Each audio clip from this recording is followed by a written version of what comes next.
One question you might kind of ask, and a lot of people talk about this, is should I use screen sharing or screen tracking, time tracking tools, to record start and end times and record the screen? My thoughts on this are, look, this can work, but if your VA is smart, which I hope they are, because you know what, you're hiring smart people to work in your business and you are hiring good people, then your VA is simply going to wait for the end of the shift, log out when the screen recording stops, and then go to your deal sheet and then share the deals. Even worse, if they're even smarter than that, they're just going to write down the ASIN or even the web address and then do it on another computer. Like, you're never going to catch them. So I wouldn't rely on that. And when you do time tracking, people start looking at the time. I don't care about the time. I care about the results. I care about the number of deals they can find. So I don't care if they work 6 hours or 12 hours. I care about the number of deals that they find, and hopefully they want to find more because of those bonuses we just talked about. Now, in my business, we take a two-stage approach to this. So let me run it through. So once we've hired a great person, we run them for 7 days through our training within the Fast Track FBA VA Academy.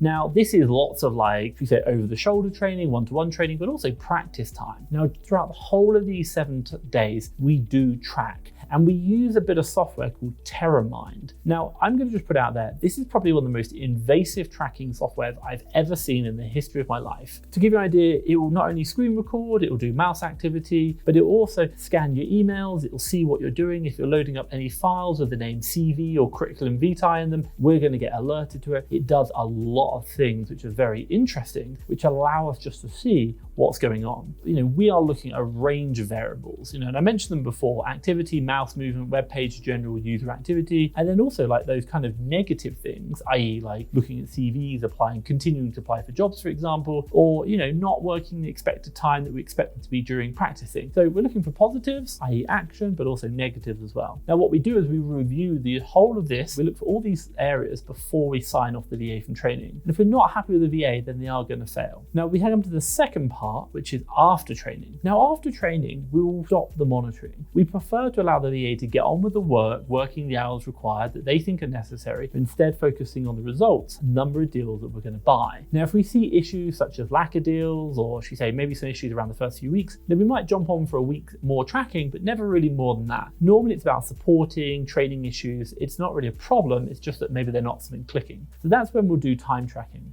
Now, that's pretty much my thoughts on regards to tracking and how we do it. Personally, I don't think time tracking, shift tracking tools that do it, record the screens, are really that great, because we've seen that people can just get around them and they know they're being tracked or their screens are being recorded. Okay, so I'm talking about VAs now. The one thing that I'll say is hopefully you haven't got problems, but I'm guessing right now you probably have while you're watching this video. If you have, I talked about earlier, hiring the right person is great, but also as well the training, the support, the tracking, the monitoring during that training is very important to identify if there are any warning signs that we can deal with. Now, the one thing I really like about the Fast Track FBA VA Academy is we do this all for you for a price which is less than what your hourly wage is if you were to do it yourself. And in addition to that, we have a 12-week aftercare support window. Any problems, you call us. We will have a team jump in and fix that with your VA. And in addition to that, we also have weekly group coaching calls with my team, whereby you can learn the best tips and tricks as a leader within your business to get the most out of them, which are working within my own 7-figure business. Trust me, I think you're gonna love it. Check out the Fast Track FBA VA Academy, link down below, and you can even book in a free 30-minute consultation call. What to do if you think you have found evidence of sharing? If you think you found evidence of sharing, or should we say working for another client, then what you might do is skip straight to the next chapter to actually say, look, we have found evidence, we know this is a fact, what do I do? And I talk about that. But for me, what I want to do now is I just want to actually say, right now, maybe you're thinking, maybe you've got an intuition, like you're not too sure and you haven't got 100% confirmed evidence. I want to share some top tips and tricks, things that I've done in the past that have maybe caught out VAs when we think they are sharing, or kind of alluded and allowed us to understand. So let me go through them now. So first things first, I go through a process, and the first process is have a call with my VA. I'm gonna, should we say, ask them to review some deals on their computer. Maybe I just want to check something or see how they're reviewing the deal, what they think, so ask them to see it through. And then I'm going to record the call at the same time. Now, after, should we say, the deal review, what I'm going to do is I'm going to ask them to send me like a screenshot of something or something on their computer. I just want them to like screenshot and send me a copy of it. So what am I doing? Well, when I ask them to share that kind of screenshot or whatever it may be in via email, via chat, they're going to be live on the screen. What I've seen from our experience is maybe I've noticed a name of like an English name like Thomas Parkinson, which sounds very European. It's not really like a Filipino name in their recent chats. And if they have another client who they're working with, then it's very likely that they've talked to them through one of these platforms. And we're going to notice that. Now, if I'm on that call, what I will do, and if I notice it, I will spot one of these funny names. Like I will simply say like, hey, stop a second, just stop. Who's that Thomas Parkinson on your chat? And I'll ask to see it. Like we just stumbled on it, and I'll ask them to click on it during the call. Now what will happen is they'll either show you it and there's nothing wrong, and they'll be like, oh, it's Thomas Parkinson, like he just wanted to reach out for a YouTube video, for example. And I'll say, oh, thanks, sorry, I thought it was something else, but it's not a problem, thanks for letting me know. Or they're going to do what we have seen. They get nervous, they turn off the screen share quickly, maybe even cancel the call. They'll then delete the message, and then they'll call you back or reshare again. At which this point you can ask,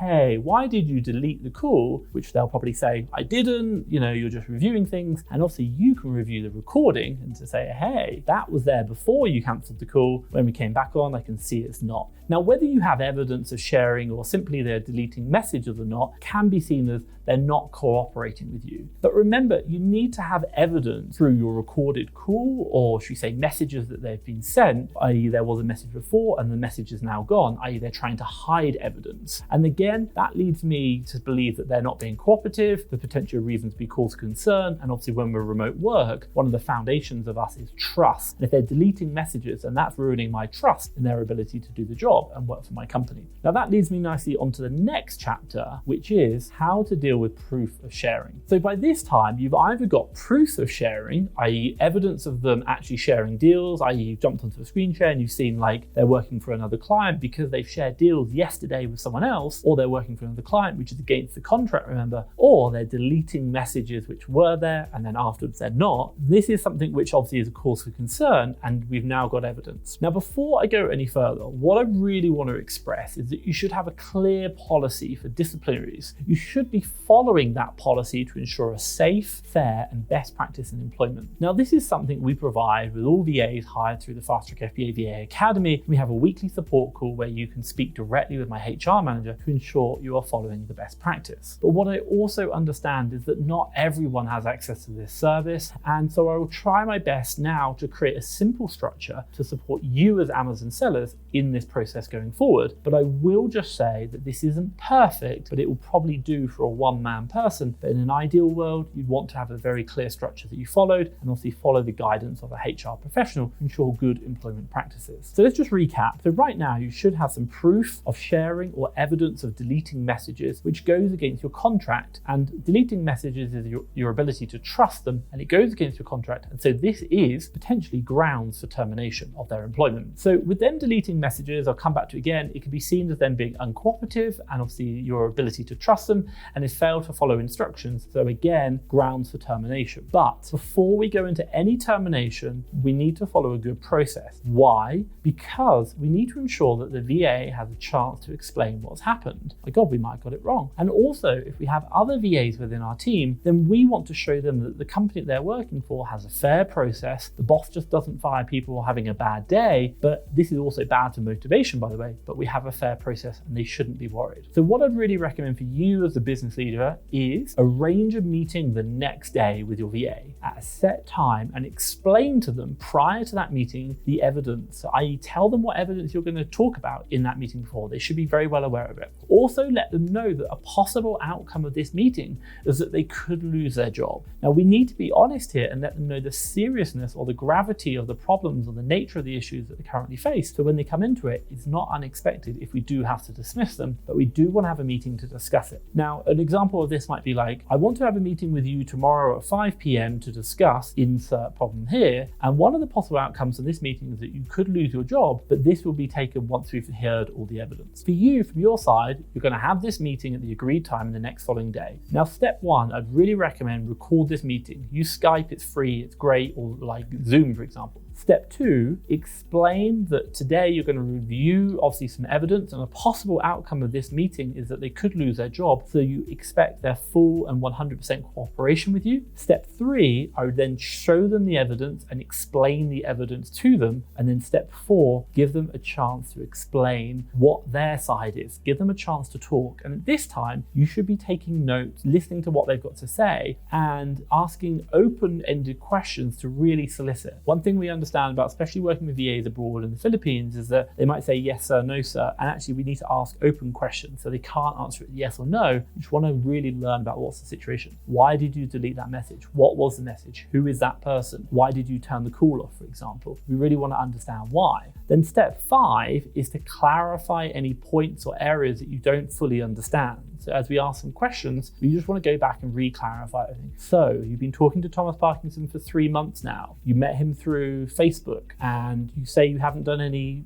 communication with the deals with him. Tell me about why you said you deleted it by accident. I don't understand how you could delete it by accident, but you said it was an accident. Okay, this doesn't sound reasonable. Is there any other explanation? Like, clarify those steps. Then step 6, I'd really recommend just taking a short break, 5 to 10 minutes to review the information. You might even need a day or longer to review. Maybe come to a Fast Track FBA aftercare support call. If you're one of our customers, we have that. We can support you. But the idea is just take a break, review all the information, de-stress. And then finally, step 7, make a decision and explain the decision to the team member. I'm forced to let you go, or this time we're going to put you on a final warning. Number 8, or step 8, follow up this outcome in writing through email. If it's dismissal, explain that you've dismissed them from this effective date, or if it's a warning, is this, and explain why. Now, what I will say is if you do dismiss, remove all access, but do also pay them for any holiday or anything outstanding, and then wish them the best of luck in the future. Again, this isn't personal. They obviously have their reasons, but you're not going to take it personally. You're a professional. This is just a process you're going through. Then my top tip for you is reflect on the whole process and see how you can improve your business. Again, maybe it's the hiring. Come to us, see what we can help you with. Now, what I will say is hopefully you've liked that video, and this is a really uncomfortable, should we say, video to make. I never like having to do them, but I appreciate it's something that a lot of us might have worries about, and I just wanted to share some top tips that I've done in my past, but also we've supported our clients with. So what I would say is if you are going through this, it's probably because you are worried about what's happening, and you might be looking for a new VA soon. So what I'd recommend for you is watch my video that I've created called Hiring, or should I say, watch me interviewing VAs for the Fast Track FBA VA Academy, and you can see how I do my actual interview process for that VA Academy. I'll drop it around here. Check that out. I think you'll love it. But now what I will say is hopefully you like this video. If you have, give me a big thumbs up. And hey, if you want to see more videos like this, hit the subscribe button down below. But for myself, Thomas Parkinson, and Fast Track FBA, thank you very much.